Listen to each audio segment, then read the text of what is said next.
Watching this film, I thought to myself, this is what films would be if the Nazis won. This is what we'd be watching 24/7. This would be our entertainment. It's party time! The most deserving cat will be reborn into another life. Now it is time to make the choice. I love it. So yeah, this film Cats, it starts with this white cat being thrown like from a bag onto the street, and it unites with these other cats that live in the alleyway, and they all move very weird and creepy like. Now, one thing about this film that's like really creepy is like they're life-size human type cats, but they're not really like cats. Like they don't walk on all fours. They are humans in sort of like leotards and costumes. So it's very creepy, and it feels like something that could only have been made in the 90s when they were making like Spawn and like just weird things. To see a film like this, it's like, how did it get greenlighted? Like, did they present a script, or did they just say, "Cats, guys, you know what we're talking about? We're doing Cats." Yeah, I don't know. Like this is such a weird movie. Like, how did they pitch this? Did they create the concept design? Did they just say, "Hey, we got Jason Derulo, we got Taylor Swift, we got Ian McKellen, we got Judy Dench, we got all these people, and they're down to dress up like cats"?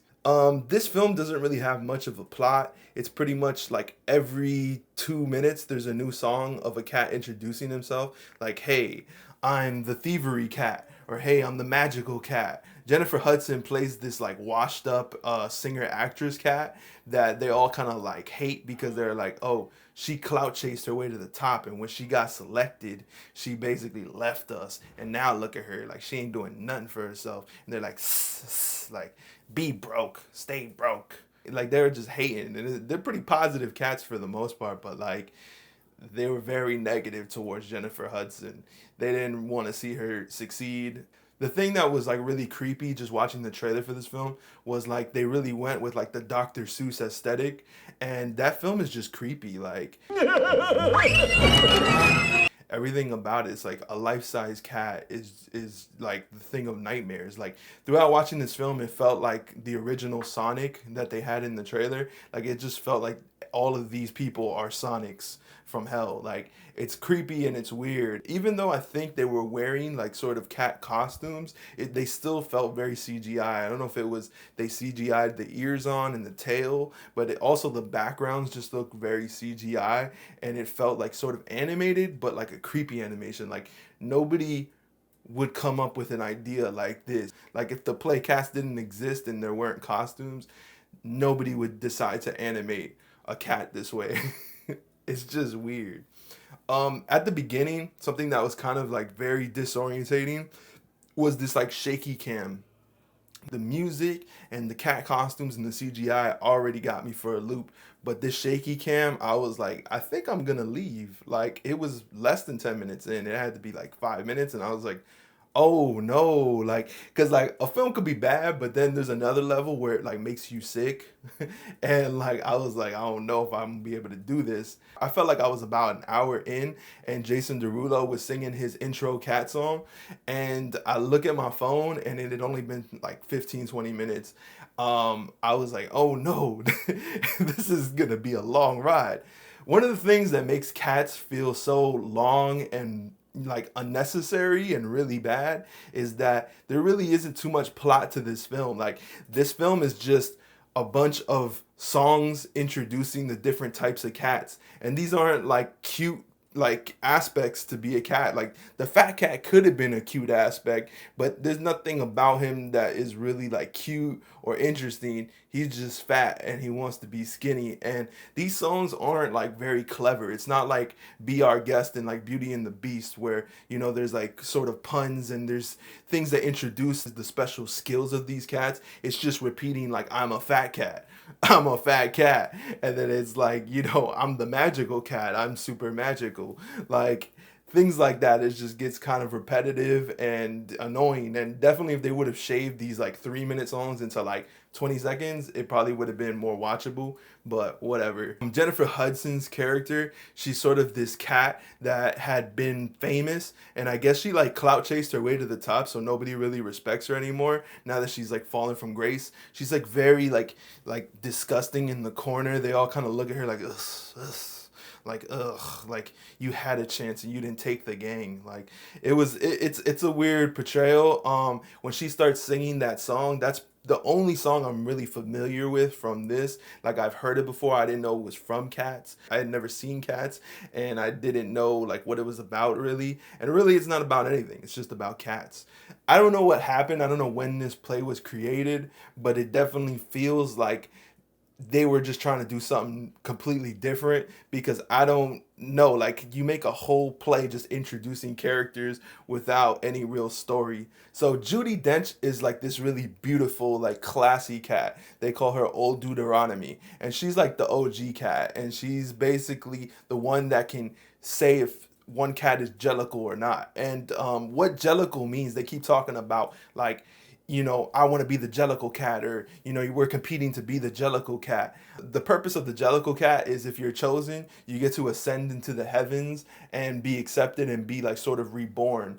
Idris Elba's character is like a nasty wizard type cat, and he's just kidnapping all the other selections or choices in order for him to be the last opportune Jellicle cat. Taylor Swift, I don't know exactly what her purpose was, but she was like the right hand man or cat. She was like the right hand cat to like Idris Elba's cat, and yeah, they just kidnapped all the other cats and took them to a boat. In the end, Jennifer Hudson sings her beautiful song and wins over Judi Dench's, I guess, respect or approval to be the Jellicle cat. Like, she just looks and she goes, "That's the Jellicle cat."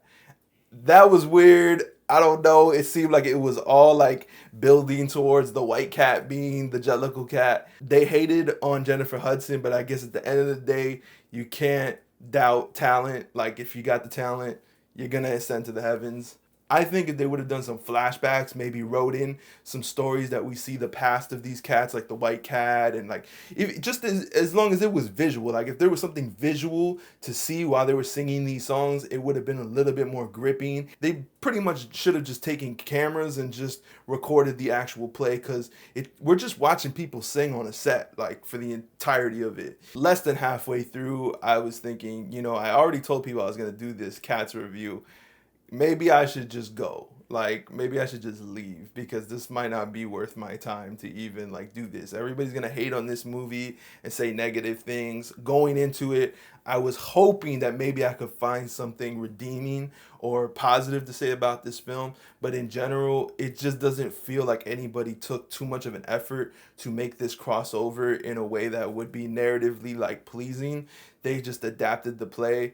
I don't know who's a fan of this film, so if you are a fan of this film or of this play, make sure to let me know what aspects did you really appreciate. I try to see it from different lenses and see, like, maybe it's about accepting people or it's accepting everybody's differences. At the end of this film, Judi Dench's character breaks the fourth wall and looks straight into the camera and tells us what I guess the purpose of all of this was, which is to address a cat, that there's many different types of cats and you should address one. I don't know what this means, man. It feels really deep, but I don't know what it means, and it confuses me, and I want to know because I put time into this, and obviously it feels deeper. I don't know what it's parodying or what it's supposed to be mirroring. Maybe it meant something at the time. Maybe it meant something about class. Maybe I have to be British or be from the UK to understand. Maybe it has something to do with hierarchy. I don't know. I want to know. I'll research and try to figure it out, but at this point, the fact that they made this whole film and didn't make anything clear really annoys me, and that's why I'm going to give this film a 0 out of 10. You're lucky I don't give you negative points, because this was really hard to watch, and I wouldn't choose to watch it again. I went in hoping to be the outlier and loving this film or finding something redeemable about this didn't happen. Okay, one positive thing. Let's say one positive thing. I really like Ian McKellen. When it got to his character as a theatrical cat, it started to make sense to me. I was like, maybe this is like a theater group of cats. That's why they all sing and do all these hijinks and live sort of like theater artists, like struggling artists. It started to bring perspective to it, but then it just dissipated as quick as it came. So if you love this film or you hated this film or whatever, let me know in the comments. What type of cat are you? Don't forget to comment that. And what else? Make sure to like, comment, and subscribe, and check out my other reviews. I just dropped one for The Last Jedi. And yeah, that's it.